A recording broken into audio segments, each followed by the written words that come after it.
میرے نبی دنیا سے جا رہے ہیں، دنیا سے جانے کا وقت ہے، 12 ربیع الاول ہے، پیر کا دن ہے، 7 جون ہے، 11 ہجری 633 عیسوی۔ جبریل نے آ کے صبح آپ نے ساری بیگمات کو بلایا، رخصت فرمایا ملاقات کی، بیٹے کو بلایا، کان میں کہا میں جا رہا ہوں۔ وہ رونے لگی، رو نہیں، سب سے پہلے تیری میری ملاقات ہو گئی۔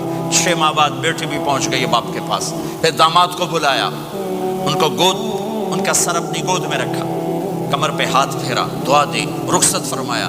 آخر میں اپنی آنکھوں کی ٹھنڈک کو بلایا، کون؟ حسن اور حسین، کہ میری آنکھوں کی ٹھنڈک حسن اور حسین، میرے جنت کے پھول حسن اور حسین۔ یوں لیا، حسن کو یہاں سے لیتے تھے، حسین کو یہاں، حسن کو ادھر اٹھاتے تھے، حسین کو ادھر اٹھاتے تھے۔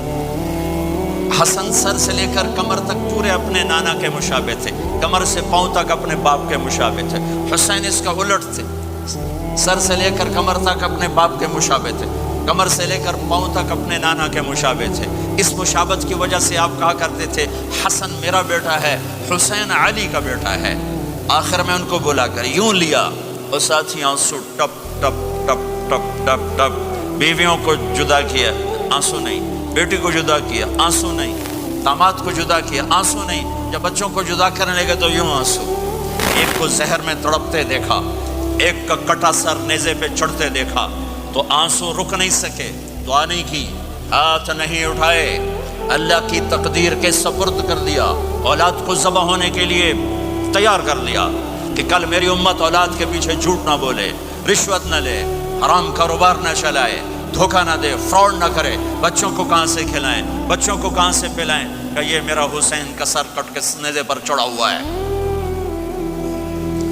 کچھ نہیں بولے، رخصت فرما دی۔ جب سب چلے گئے تو جبریل آ گئے، آپ نے فرمایا کیا ہوا؟ خاموش کھڑے تھے، کہ موت کا فرشتہ دروازے پر ہے، اندر آنے کی اجازت چاہتا ہے۔ اپنے نبی کا مقام دیکھو، موت بھی پوچھ کے آتی ہے۔ آپ نے کہا آ جائے، آپ کی اجازت پر ملک الموت اندر آئے۔ اسرائیل کا السلام علیکہ یا رسول اللہ، کہنے لگا آپ پہلی ہستی ہیں، میں سلام کر رہا ہوں، میں نے کبھی کسی کو سلام نہیں کیا۔ کہنے لگا آپ پہلی ہستی ہیں، اللہ نے فرمایا تھا پوچھ کے اندر جانا، بن پوچھے نہ جانا۔ پھر کہنے لگے آپ پہلی ہستی ہیں، اللہ نے فرمایا آنا چاہیں تو لے آنا، رہنا چاہیں تو چھوڑ کے آ جانا۔ یہ وہ دربار رسالت ہے جہاں موت بھی پوچھ کے آتی ہے۔ آپ نے فرمایا میں اجازت دے دوں میری جان نکالو گے؟ کہا جی نکالوں گا، نکالوں۔ آپ نے یوں جبریل کو دیکھا، کیا کہتے ہو؟ جاؤں یا رہ جاؤں؟ جبریل نے کہا اللہ آپ کی ملاقات کے شوق میں ہیں، فیصلہ آپ کریں گے۔ ہاں یہ بات سنانا چاہتا تھا اگلی۔ آپ نے کہا اچھا جاؤ، پہلے اللہ سے پوچھ کے آؤ میرے بعد میری امت کے ساتھ کیا کریں گے، میرے بچوں کے ساتھ۔ یہ ساری مائیں میرے بچے میرے بچے میرے بچے میرے بچے۔ میرے نبی کو تو پتا تھا کہ یہ تڑپ تڑپ کے ایک زہر میں جائے گا اور ایک کا سر کٹ کے نیزے پہ چڑھے گا، کیوں نہیں ان کے لیے ہاتھ اٹھائے؟ ہمارے لیے کیوں روئے کہ جاؤ اللہ سے پوچھ کے آؤ میرے بعد میری امت کے ساتھ کیا کرے گا، میں پھر جواب دوں گا۔ جبریل واپس گئے، موت کا فرشتہ کھڑا ہوا ہے، جواب آیا یا رسول اللہ آپ کا رب کہہ رہے ہیں آپ کی امت کو تنہا نہیں چھوڑوں گا۔ مجھے میرے رب کی قسم جو سن رہا ہے جس نے ہمیں یہاں جمع کیا ہے، سنو میری بات غور سے، اگر میرے نبی یہ سوال نہ اٹھاتے تو آج میں اور آپ بھی بندر خنزیر میں بدل چکے ہوتے۔ میری اور رب کی کوئی رشتہ داری نہیں ہے۔ اس امت نے وہ سب کچھ کر دیا جو پہلی امتوں نے کیا، لیکن کون ہے جس نے اصحابوں کو روکا ہوا؟ وہ میرے نبی کے آنسو، میرے نبی کی آہیں، میرے نبی کی دعائیں، میرے نبی کی فریادیں، میرے نبی کی تڑپ، میرے نبی کا رونا، میرے نبی کا پیٹ پہ پتھر باندھنا، اس نے روک دیا۔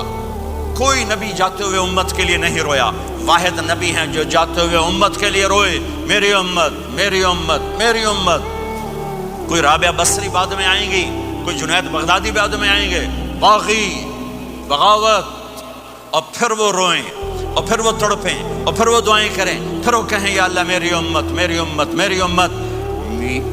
ہائے ہائے، اور جب اجازت دیتی ملک الموت کو کہ جاؤ اللہ کی تقدیر کو پورا کرو، تو پھر بھی امت کو سبق دیا، اے میری امت الصلاۃ وما ملکت ایمانکم، ایک نماز نہ چھوڑنا، ایک میری امت کے کمزور لوگوں پہ رحم کرنا، نماز نہ چھوڑنا، کمزوروں پہ رحم کرنا، نماز نہ چھوڑنا، کمزوروں پہ رحم کرنا۔ کتنی امت نمازی ہے، کتنے ہیں جو اپنے دولت اللہ دے دے تو اللہ کو یاد رکھتے ہیں اور کمزور کے ساتھ انسانیت والا سلوک کرتے ہیں، چاہتے ہوئے امت کو یاد کیا۔